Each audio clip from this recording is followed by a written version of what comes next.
pain is certain. At some point, someone will hurt you. Through words, through betrayal, through neglect. It may come from those you love. It may come from strangers. It may come without reason. The question is not if. The question is how you will respond. Most people collapse. They take the wound and wear it like a chain. They replay the insult. They repeat the betrayal. They feed the anger. And slowly, they let the pain rule them. This is natural. But natural does not mean wise. The Stoics looked at pain differently. They did not ask, "Why me?" They asked, "What can I do with this?" They believed pain itself is not the end. Pain is raw material. Like firewood, it can either burn you or warm you. The choice is yours. Marcus Aurelius wrote in his journal, "The impediment to action advances action. What stands in the way becomes the way." He did not deny hardship. He declared that hardship is fuel, that the obstacle is not the end of the path, but the path itself. This is the heart of Stoicism. Pain does not decide your fate. Your use of it does. Think of the strongest people you know. Not the loudest, not the most aggressive, the strongest. Chances are they have suffered deeply, yet they carry themselves with calm. Their pain did not break them, it shaped them. This is the power the Stoics speak of. Not the power to avoid hurt. No one can avoid it. Not the power to strike back. That only deepens the wound. But the power to transform hurt into strength.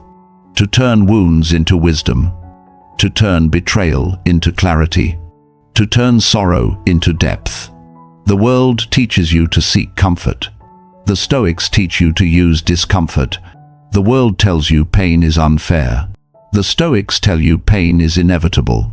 The only unfairness is to waste it. So, ask yourself, when they hurt you, what will you do? Will you let the wound define you? Or will you use it to refine you? This video is not about avoiding pain. It is about mastering it. It is about seeing pain not as a curse, but as a teacher.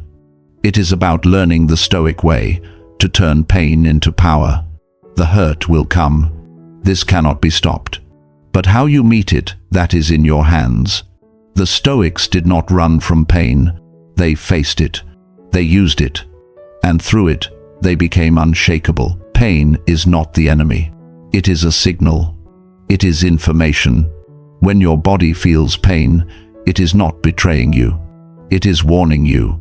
The cut, the burn, the fever, these are signals. They tell you something is wrong, something needs attention. The same is true of emotional pain. Betrayal, rejection, humiliation, these are signals too. They tell you where you are vulnerable. They reveal what you value. They expose what you cannot yet accept. The Stoics never said we should deny pain. They said we should understand it. To see it as part of life's language. To treat it not as an enemy, but as a teacher. Epictetus wrote, "We suffer more often in imagination than in reality." This is the great mistake of the human mind. To take pain and multiply it with thought. The insult was spoken once, yet you replay it 100 times. The betrayal happened once, yet you relive it every night. The rejection lasted a moment, yet you carry it for years. What caused more suffering, the event or your imagination of it? Epictetus warns us, the event itself is often small, the storm is brief, the wound is shallow. It is the mind that deepens it. It is memory, replay, imagination that turns pain into torture. Modern psychology agrees. Neuroscience shows the brain does not clearly separate between what is happening and what is imagined. When you replay an event, the same circuits fire. The body tenses. The heart races. The wound reopens. Not because of reality, but because of repetition. This is why people remain trapped. Not by the pain itself, but by the story they tell about the pain. Someone insults you. That is one moment. You repeat it in your mind 10,000 times. Each repetition is fresh pain. Someone betrays you. That is one act. You attach it to your worth. You decide it means you are broken. Now the betrayal lives inside you, far beyond the moment it occurred. Pain in reality is sharp, but often short. Pain in imagination is endless. It feeds on itself. The Stoic response is discipline of thought. You cannot control the event, but you can control the replay. You can decide whether to dwell or to release. Marcus Aurelius wrote, "If you are distressed by anything external, the pain is not due to the thing itself, but to your estimate of it, and this you have the power to revoke at any moment. The insult itself cannot last.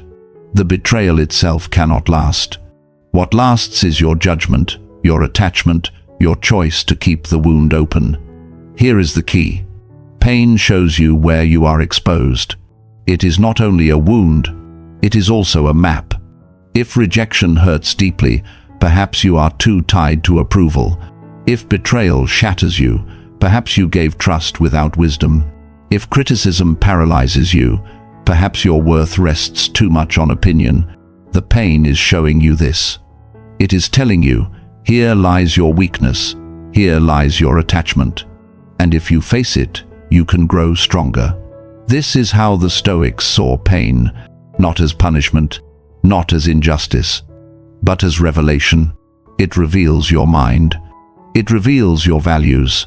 It reveals your chains. Modern life tempts us to escape pain. We numb it with distraction. We drown it in noise. We mask it with consumption. But the Stoics tell us, do not run. Face it. Listen to it. Let it reveal its lesson.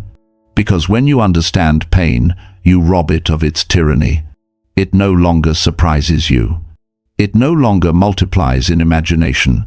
It becomes what it always was: information. Information you can use. Information that can guide you. Information that can make you stronger. So the next time pain arrives, pause. Do not say, "Why me?" Say instead, "What is this teaching me?" Do not say, "This is unfair." Say instead, "This is reality. Now, how will I respond?" Pain is not the enemy. It is a message. It is a mirror. It is a teacher. The Stoics understood this. That is why they were not destroyed by hardship. They were refined by it. We suffer more often in imagination than in reality. Remember that. Release the replay. Listen to the signal. And let the signal lead you not to despair, but to strength, the root of hurt. Where does hurt come from? Not from the event itself.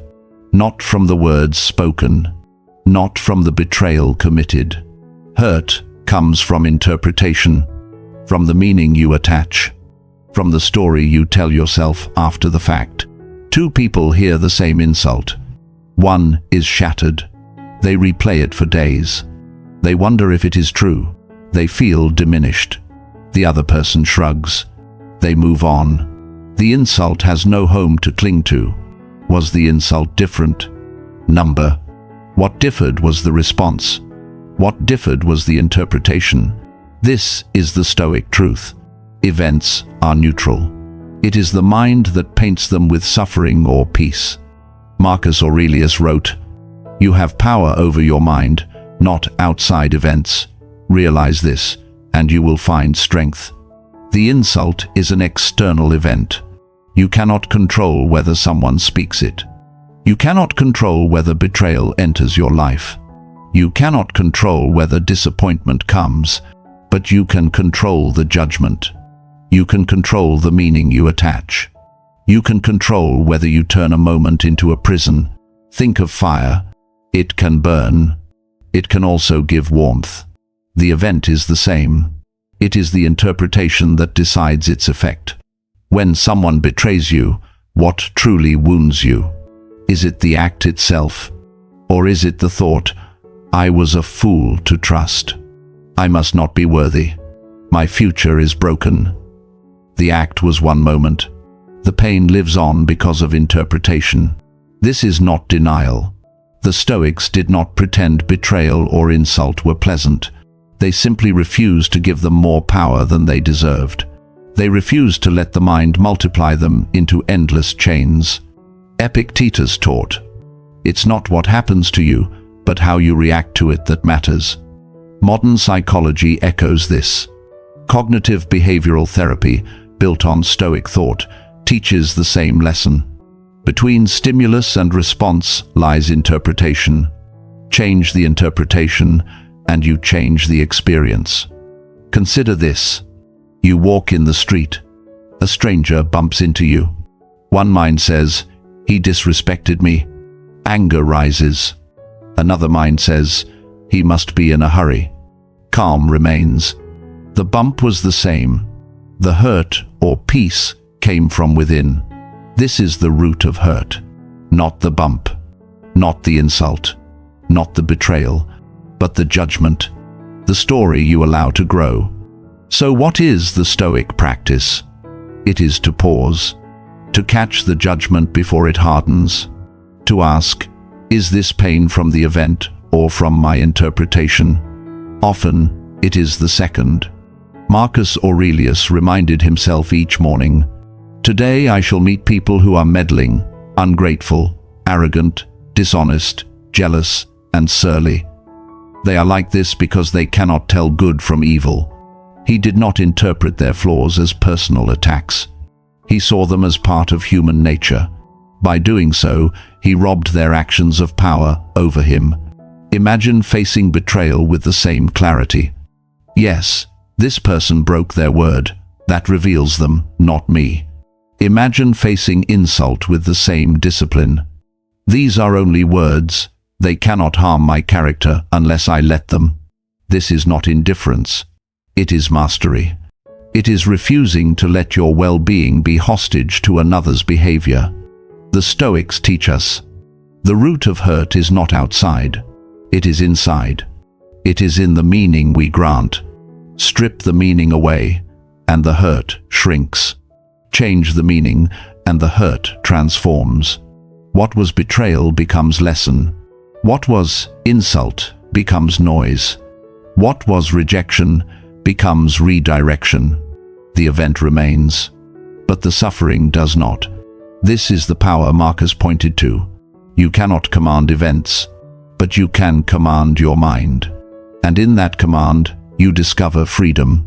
So the next time pain strikes, remember this. The wound is not in the words. The wound is not in the act. The wound lives in the interpretation, and interpretation is yours to choose. How Stoics transform pain into power. Pain is inevitable. What matters is what you do with it. The Stoics did not seek to escape pain. They sought to transform it, to turn it into strength, to use it as fuel for growth. This is the heart of Stoicism. Life will wound you. People will betray you. Fortune will turn against you. Yet none of these must break you, because inside each wound lies a choice. Do you collapse or do you rise? Do you waste energy resisting or do you direct energy into mastery? The Stoic path is clear. It begins with acceptance. It deepens with reframing. It sharpens through practice. It matures through virtue. It blossoms through redirection. Let us walk through each step. 1. Acceptance of reality. The first step is simple, yet hardest for many. Acceptance, not denial, not complaint, not the endless "why me?" Acceptance of what is. Epictetus taught, do not seek for things to happen the way you wish. Wish for things to happen as they do, and your life will flow smoothly. When you are betrayed, do not say, this should not have happened. It has happened. Reality does not bend to your wishes. When you are insulted, do not say, they must not treat me this way. They have. Reality does not wait for your permission. Acceptance is not weakness. It is clarity. It is the refusal to fight what already exists. By accepting, you conserve energy. You stop bleeding into fantasies. You anchor yourself in the only place you can act, the present. A soldier accepts the battlefield. The terrain is rough. The enemy is fierce. The weather is harsh. He does not waste time wishing it were easier. He fights on the ground he has. So too with pain. Accept it, not because you like it, but because it is real. And only from reality can transformation begin. 2. Control the narrative. Once you accept, you must master the story. For pain is not just what happens. It is what you tell yourself about what happens. If the story is, I am a victim, pain multiplies. You sink deeper. If the story is, this is training, pain transforms. It becomes a forge. Marcus Aurelius faced betrayal in court and politics. He could have said, they plot against me, I am surrounded by enemies. Instead, he wrote in his journal, every obstacle is material for virtue. This is control of the narrative. You shift the meaning, from loss to lesson, from injury to instruction, from defeat to discipline. Ask yourself, what story am I telling? Does it make me weaker, or does it make me stronger? The Stoic does not deny pain. He redefines it. He says, this is not happening to me. This is happening for me, to refine me, to strengthen me, to teach me mastery. Change the story, and you change the outcome. 3. Practice voluntary hardship. The third step is training. Seneca urged, set aside a certain number of days, during which you shall be content with the scantiest and cheapest fare, with coarse and rough dress, saying to yourself all the while, is this the condition I feared? Why? Because if you train in hardship, real hardship cannot break you. Sleep on the floor for a night. Fast for a day. Walk instead of drive. Endure cold. Embrace silence. When you choose discomfort, pain loses its sting. When betrayal comes, you are not surprised. You have rehearsed. When insult arrives, you are not fragile. You have practiced endurance. Voluntary hardship is the gym of the soul. It builds resilience. It turns pain into an ally. Consider an athlete. They do not fear sweat. They do not fear soreness. They embrace them as proof of progress. So too the Stoic. They do not fear pain. They turn it into exercise. Each hardship is a weight lifted. Each difficulty, a repetition. Each betrayal, a set in the gym of the mind. The stronger you train, the less the world can wound you. 4. Focus on virtue. Pain strips away illusions. It reveals what truly matters. Not comfort, not applause, not possessions, but virtue. The Stoics saw virtue as the highest good. Wisdom, justice, courage, temperance. When pain comes, it is a test of virtue. Do you respond with patience, with courage, with fairness, with self-control? If betrayal makes you bitter, you have lost twice. Once from the act, once from your response. If insult makes you cruel, you are defeated. If hardship makes you cowardly, you are enslaved. But if betrayal sharpens your patience, you grow. If insult strengthens your temperance, you win. If hardship builds your courage, you are free. Pain then is not a punishment. It is a summons. A chance to practice the only thing that truly matters, virtue. Marcus Aurelius reminded himself, the impediment to action advances action. What stands in the way becomes the way. The wound is the way. The trial is the teacher. Pain is the path to virtue. 5. Redirection of energy. The final step is redirection. Pain carries energy. If left unchecked, that energy becomes bitterness, resentment, endless rumination. The Stoic does not waste energy this way. He redirects it. He turns pain into creation, into service, into progress. Musonius Rufus said, the truly fortunate person uses hardship well. Instead of asking, "Why me?" ask, "What can I build with this?" The betrayed lover can channel energy into art. The rejected worker can channel energy into new skills. The wounded soul can channel energy into helping others who suffer. This is not mere coping. It is transmutation, like a craftsman turning raw metal into a sword, like fire consuming wood, yet giving light. Your pain is fuel. Use it. Direct it. Let it push you forward, not pull you down. Acceptance anchors you. Control of narrative redefines you. Voluntary hardship strengthens you. Virtue elevates you. Redirection empowers you. This is how Stoics turn pain into power. They do not deny pain. They do not collapse under it. They transform it. They make it serve them. The insult becomes training. The betrayal becomes clarity. The hardship becomes strength. Pain becomes power. The rewards of turning pain into power. What happens when pain no longer controls you? What happens when you no longer see yourself as a victim? A quiet shift occurs. You step out of the prison of circumstance. You reclaim your freedom. This is the first reward. You are no longer at the mercy of events. The insult does not own your peace. The betrayal does not own your worth. The loss does not own your future. You stand taller because nothing outside can make you smaller. The second reward is mastery. Not mastery over others, not control over fate, but mastery over yourself. The Stoics remind us, the mind is our kingdom. When you command it, you are sovereign. You decide your response. You shape your story. You rise above reaction. From here comes the third reward, transformation. Pain, once seen as an enemy, becomes your ally. It sharpens your patience. It deepens your courage. It teaches compassion. It burns away illusions and leaves you clear. Imagine the strength of someone who has been broken, yet refuses to remain broken. Imagine the wisdom of someone who has suffered, yet chooses not to spread suffering. That strength cannot be taken. That wisdom cannot be bought. It is earned only through fire. The final reward is freedom. When you turn pain into power, you no longer live in fear of it.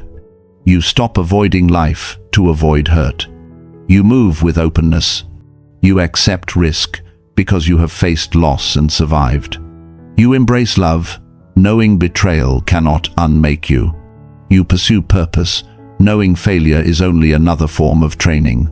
Seneca said, "Difficulties strengthen the mind, as labor does the body." The mind that has endured is not fragile. It is not dependent on comfort. It is not swayed by moods or fortune. It is steady. It is free. This is the reward. Not a life without pain, but a life where pain serves you, where every wound becomes wisdom, where every scar speaks of strength, where you walk not as a victim, but as a master of yourself. The Stoic challenge. Pain is certain. No life escapes it. Loss will visit. Betrayal will appear. Words will cut. This is the condition of being human. But suffering is not certain. Suffering is a choice. It is the mind that decides whether pain becomes a chain or a teacher. The Stoics remind us, events are not within our command. Interpretation is. Circumstance is beyond us. Response is ours alone. Every wound, every insult, every disappointment carries a seed. It can grow into bitterness, or it can grow into strength. The ground is your mind. You decide what takes root. So here is the challenge. Do not leave pain untouched. Do not let it sit in silence and rot. Engage with it. Take one pain you are carrying now. Write it down. Name it clearly. Then ask, how can this pain train me? What strength can it call forth? What virtue can it demand from me? Maybe betrayal can teach you loyalty. Maybe rejection can teach you resilience. Maybe loss can teach you gratitude. Pain is not empty. It is potential. Marcus Aurelius wrote, "The impediment to action advances action. What stands in the way becomes the way." This is the alchemy of Stoicism. What was meant to harm you becomes your path. What was heavy becomes your training ground. What was bitter becomes your wisdom. Every pain can be your teacher if you let it. So, as you leave this reflection, do not wait for a painless life. It will not come. Instead, prepare for the life that is yours. A life where pain arrives but you remain unshaken. A life where wounds do not close you, but open you to growth. A life where scars are not shame, but symbols of strength. The Stoic does not curse pain. He transforms it, and through transformation, he becomes unshakable.